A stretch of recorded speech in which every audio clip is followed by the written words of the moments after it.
Dude, love it. And I know some people commented me about the floor and the terracotta, and that they don't like it because it doesn't fit the center. Okay. I actually really like it, but I'm using the B00 texture pack, so it looks really cool on my end. I'm not sure what it looks like on vanilla, or what texture pack are you using? I'm using the default. Default? Okay. Yeah, I don't know what this looks like in default because I haven't seen it yet, but in B00's texture pack, it looks awesome. I love it. Yeah, it feels really subtle and all of that. Yeah, on the default, it's just like a giant sun. Like the 4 blocks are just a sun. Gotcha. And then around it, it's like a blue outline. Okay. So it looks kind of weird. And many people told me, it doesn't look right. Hey, that's just a matter of opinion, right? Sometimes building is all about preference, and there's a science behind what looks good and what doesn't, but a lot of it is based off of what your personal preference is, Yeah, and honestly, I would fix it. I would add another kind of terracotta, but since finding all the terracotta took me a long time, I'm just gonna say no. I'm just gonna say no. Yeah. No for now. And I think that's pretty much it. Awesome, man. Well, let me take you on over to where I'm building, and I'll show you what I've got so far in the few episodes that I've been available to record. And yeah, we're just over here right underneath Dallas's mountain house. All right, so there it is right there. That is the stump, and this is just an idea that I just randomly came up with one day. I'm trying to figure out what kind of house I want to build on here, and I'm I don't want to go with the basic starter house that I've done 1,000 times before, because I've got my go-to houses that I build when I'm just starting out. And I was I want to do something completely out of the box. And so I just started building in a creative testing world and came up with this tree stump idea. And then I had some of my subscribers comment on my videos, and they're what would be really cool is if you expanded this idea, made it look like the tree snapped in half and a log fell on the ground. And there's still some stuff on the exterior. I'll show you that in a second that I haven't done that I want to do when 1.2 comes out, but I'm still waiting on a couple of new blocks and able to do that. So let's actually take a look down here first. This is actually the community mine. I built this, I think, in my second episode on the realm, and basically it's just a community mine shaft where people can go. Yeah, we can hop down here if you want. Where people can go branch mining. That's the word I'm looking for.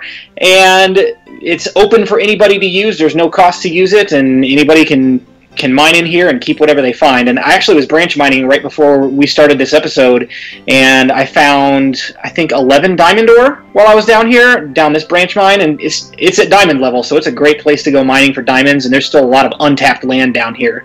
So... And I was mind blown because why? Why it would be 33 levels? Why is everything so expensive?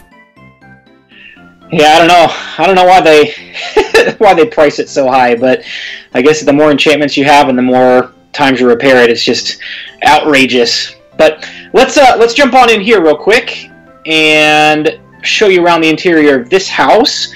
This is my starter house, and it's got the basics. I got my bed and the chest where I keep all of my spare tools and valuables and things that I just want to get quickly. And then back over here, I've got my starter furnace, and it's nothing too amazing to look at. I've actually got an auto smelter, so I don't think I'm ever going to use this furnace again. It's more for aesthetic purposes now. And over here I've got my anvil, and eventually I'd love to build an automatic anvil refill station, because I've built one of those before. I've got a design that was submitted by one of my subscribers, and it works really well. Basically, when you break this, it pushes another anvil right into place, and that's another thing about Pocket Edition that is different than Java.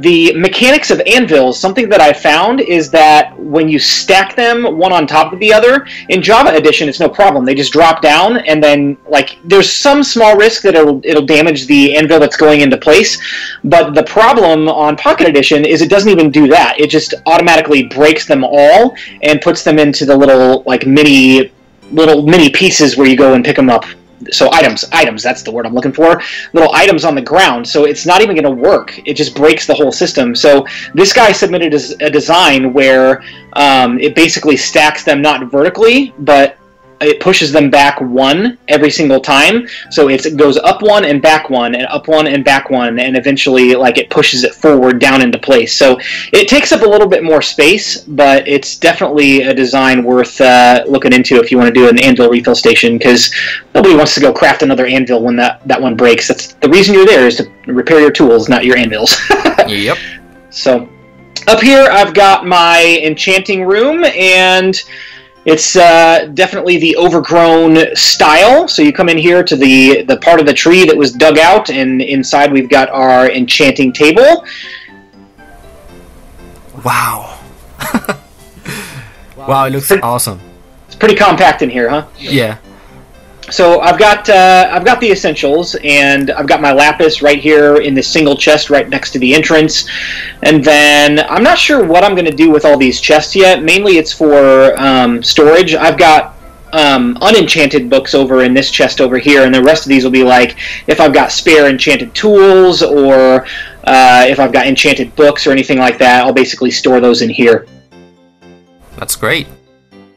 And then on down outside, we saw this on the way in, but these are custom paths that I built with a combination of planks, logs, the dirt paths, and some grass. And I built these two trees right here, custom trees, just to make them look a little bit more round and a little bit more realistic than the standard Minecraft trees that come with the game. And just a little pond out front with a rock, a couple of boulders here and there. And then on over here, we've got my basic starter farm, and it looks like some mobs have stomped on my farmland here, so I'm going to fix that in a minute. But I've got wheat, carrots, potatoes, anything you would need to get started. I definitely want to, take some lessons from what you've already done with your farm and make mine a little bit bigger in the future. Get some automatic redstone action going on where I can auto-collect the crops and then just go replant everything and wait for it to grow. So I love your farm idea, man. It's awesome. It's awesome.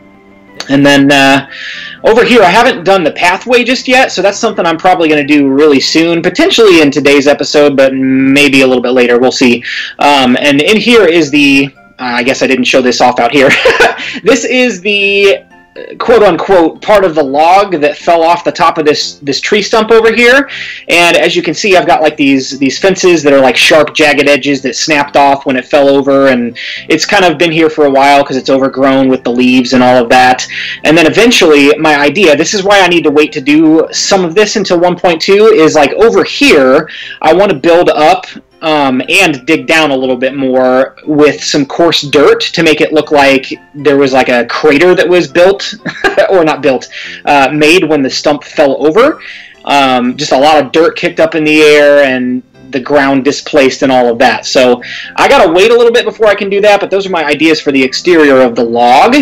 Beyond that, I'm not sure what we're gonna do as far as building anything more outside just yet, but inside, this is same concept, overgrown, and it looks like it's been cut out of the piece of the log. We've got our auto smelter, and up here is the input chest, and right here you put the coal in, and right here you put the ore or the food or whatever you like to put in there, and you just sit and wait.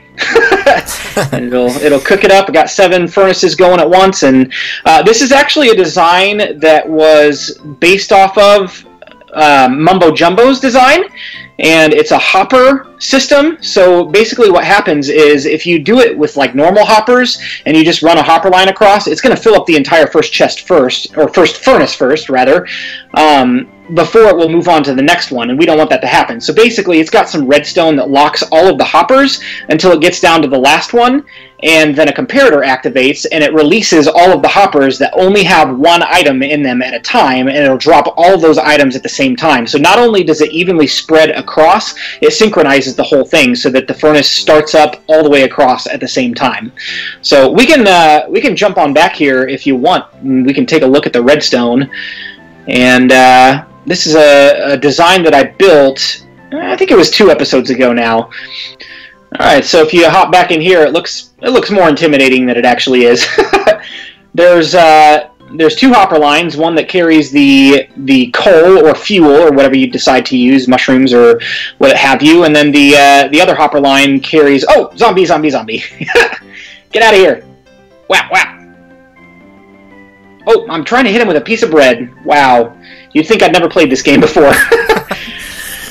So the problem that I was having with this particular design is that when I originally designed it, it was only 2 stacked hoppers, so one to carry, so a distribution line, and then the other line was to lock the items until they were ready to be released.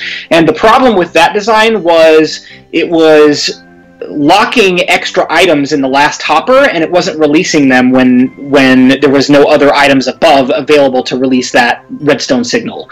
So the fix for that was to actually move the whole thing up 1 block and put another hopper line underneath it, and it works flawlessly now. The only problem with this design, which in hindsight, if I were to do it again, I'd probably build it 8 furnaces instead of 7, but I'm kind of an odds guy. A lot of people build evens, I build odds. And the problem is, if you have 8 furnaces, you can do an entire stack of whatever you're smelting, and you're not going to lose any coal. But because I'm doing 7 furnaces, I'm automatically going to lose probably 1 piece of coal in the last hopper, or last furnace, rather. But that's okay. That's okay. So, and then this is this little notch right here. I'm not sure what I'm going to do with it yet. Basically, this is to cover up the hoppers and redstone that were exposed when I dug out the side of the log. So that's the only purpose that it serves right now, other than aesthetics. I'm going to build the exterior up of this to make it look a little bit more jagged and rugged, kind of like the tree stump over there. You could probably create like an arm of the tree. Like expand it a little bit more. A couple of people have given me the idea of like making some branches out the side and having those be rooms. So I may behind you. Oh, hello. We got a friend here. Oh wait. Gosh, the lag is so terrible right now. Got him. There you go. Okay. That's it for my base. You want to hop over and check out my shop that just opened? Sure. Alright, so we're over here at the blue table. It is a table saw, so if you back up a little bit, you can see the blade coming out of the top there. And I actually just realized there's one thing that I want to do with the design of this that I didn't do in my actual build. I did it in the creative world, but I forgot to do it. I was supposed to put a log out the end of the blade, making it look like it was chopping it in half. So we're going to have to fix that at some point. But the overall building is complete, and basically it's a table saw, so it's supposed to be a lumber and tool store. And if you go on inside, you can take a look and see that each of the items that are for sale, that will be for sale, because not everything is in stock just yet. I'm getting there. It's taking a little bit of time, but everything that is going to be available to sell is right above the chest that it will be located in. So planks and stairs and slabs and all of that, one of each kind, like, for example, oak and spruce, they'll share a chest, and then birch and jungle wood, they'll share a chest, and all of that kind of stuff. And then logs have their own chest, because they will probably be the most popular items sold, because you can make planks out of logs and you'll get more bang for your buck that way. But we're going to price things out so that it's more reasonable for people to buy the items that they want to buy versus just paying for logs. So we'll see. We'll have to tinker with pricing a little bit based on what sells, but yeah, that's basically it. It looks great. I didn't know what this exactly was until you said it. Yeah, I was confused at first. Like, what is that? What is that round disc sticking out of the top of that square building? That's so weird. Yeah, it never crossed my head that it was actually connected to the inside. Yeah. And now that I see it, wow. Yeah, I had to do a little bit of tinkering with this design, because the the blade itself, when you went outside, it didn't look very round. I did the same diameter as I did actually the tree stump, so it's the same dimensions, and the tree stump has no problem looking like a circle, but when you tip it on its side like this and you're looking at it from the side, it looked very blocky and very square, and it just didn't look round like it was supposed to. And so I had to do a little bit of tinkering. I added some like iron bars and some stairs and slabs just to kind of round it out a little bit more, and I think it looks pretty decent. Looks great. Looks great. So that's about it. That's pretty much all I built on the Realm so far, and I've got a few more ideas in mind of things that I can do, but we're gonna have to wait on those for now. So thanks a lot, Dark. I really appreciate you showing me around your place. Thanks for checking mine out. It was a lot of fun, just getting to see what other people are doing on here and see what you're up to. Yep. I'd love to keep tabs on you and see what you do, especially with that villager. I'm going to be stopping by again to get a Frostwalker book.